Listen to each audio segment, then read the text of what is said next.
Thane कोपट ST depot समोर आज ठाणे शहर महाविकास आघाडीतर्फे एसटी महामंडळाच्या मनमानी भाडेवाढी विरुद्ध निषेध आंदोलन करण्यात आलं। त्यासाठी काँग्रेस, राष्ट्रवादी काँग्रेस, शिवसेना, धर्मराज्य पक्ष, शेकाप तसंच आप पक्षाचे बहुसंख्य पदाधिकारी, कार्यकर्ते आणि महिला उपस्थित होत्या। बीजेपीच्या केंद्रीय आणि राज्य पातळीवरील चुकीच्या धोरणांमुळे आज सर्वसामान्य जनता प्रचंड महागाईनं होरपळली जात असून जीवनावश्यक वस्तूंचे भाव गगनाला भिडले। अशातच महाराष्ट्र सरकारनं सुमारे 15% एसटीची भाडेवाढ करून सर्वसामान्य जनतेला परवडणाऱ्या वाहतूक व्यवस्थेला काळं फासलंय। त्यामुळे जनतेमध्ये प्रचंड असंतोष आहे। या असंतोषाला वाचा फोडण्यासाठी महाविकास आघाडीतर्फे केंद्रीय राज्य स्तरावरील प्रशासनाविरुद्ध घोषणाबाजी करून निषेध व्यक्त करण्यात आला। या आंदोलन प्रसंगी राष्ट्रवादी पक्षाचे केंद्रीय सरचिटणीस, माजी मंत्री आमदार डॉक्टर जितेंद्र आव्हाड, ठाणे जिल्हा काँग्रेस अध्यक्ष ॲडव्होकेट विक्रांत चव्हाण, आपचे सतीश सलुजा, शेकापचे जिल्हाध्यक्ष प्रसाद साळवी, युवक काँग्रेस अध्यक्ष ॲडव्होकेट आशिष गिरी, राष्ट्रवादी युवक काँग्रेस अध्यक्ष विक्रम खामकर, शिवसेना कोपरी बसपाखाडीचे प्रमुख कृष्णा कोळी, शिवसेना महिला आघाडीच्या ज्योती ठाणेकर, महिला काँग्रेस अध्यक्षा स्मिता वैती, प्रदेश प्रतिनिधी रमेश इंदिसे, भालचंद्र महाडिक, निशिकांत कोळी, प्रवक्ते राहुल पिंगळे, हिंदूराव गळवे इत्यादी पदाधिकारी उपस्थित होते। ही एसटी तिकिटांवरील दरवाढ त्वरित रद्द व्हावी यासंबंधीचं निवेदन राज्य वरिष्ठ पातळीवर निर्णय घेण्याच्या अनुषंगानं ठाणे जिल्हा एसटी डेपोचे व्यवस्थापकांना महाविकास आघाडीतर्फे देण्यात आले। आणि त्याच्यामुळे वाईट या गोष्टीचं वाटतं की प्रताप सरनाईक या मंत्र्यांनाच माहिती नव्हतं की भाडेवाढ झाली आहे।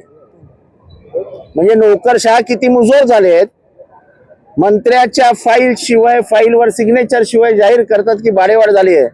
उद्या विधानसभेत उत्तर मंत्र्याला द्यायची आहेत। टीकेचा धनी हा मंत्री होतो आणि जर मंत्र्याला सांगणार नसतील तर हे षडयंत्र आहे। त्या मंत्र्यांनी हे ताबडतोब भाडेवाढ रद्द करावी, तो त्याचा अधिकार आहे। मी त्यांना विनंती करतो की तुम्हाला विश्वासात न घेता महाराष्ट्रावर अन्याय करणारी आणि तुम्हाला बदनाम करणारी भाडेवाढ झालेली आहे, आपण पुढे येऊन त्वरित रद्द करावी।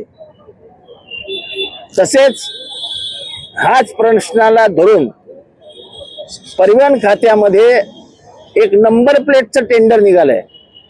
त्या नंबर प्लेटच्या टेंडर मध्ये 1000% घोटाळा आहे। 1000%। बाहेरच्या राज्यांमध्ये जी नंबर प्लेट 200 रुपयाला मिळते ती इथे 800 रुपयाला देणार आहेत। हे सुद्धा काम मंत्र्यांनी केलेलं नाही, हे सुद्धा काम अधिकाऱ्यांनी केलंय। ते टेंडर घाईघाईत काढलं आणि टेंडर सुद्धा वादग्रस्त अशा 2 कंपन्यांना दिलेलं आहे।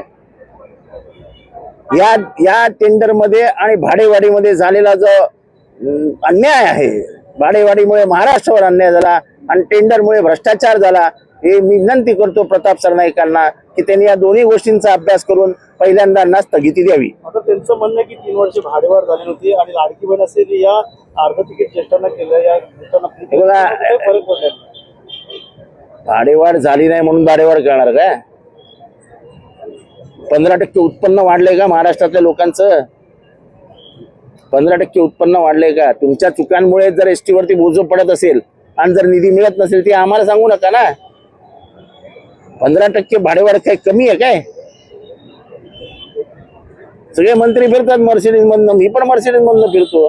गरिबांचं काय करायचं? उद्या ते म्हणणार हे तर चांगल्या गाड्यांमध्ये फिरतात, हो आम्ही फिरतो, पण गरिबांनी काय करायचा प्रश्न तिथे उभा राहतो ना। त्या गरिबांसाठी काहीतरी करायला पाहिजे।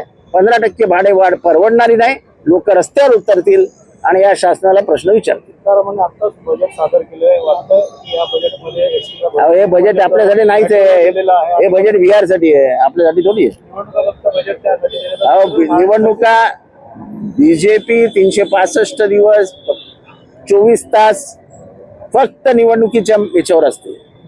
उद्या जर नागालँड, मेघालयाला निवडणुका लागल्या आणि बजेटची वेळ आली तर ते बजेट नागालँड आणि मेघालयासाठी। देशाचं बजेट आणि देशाचा विचार करतच नाही, ते निवडणुकीचा विचार करत असतात। सोलापूरकरांनी ज्या पद्धतीने वक्तव्य केलेलं आहे त्याच्यावर मी मुंबईत बोलणार आहे।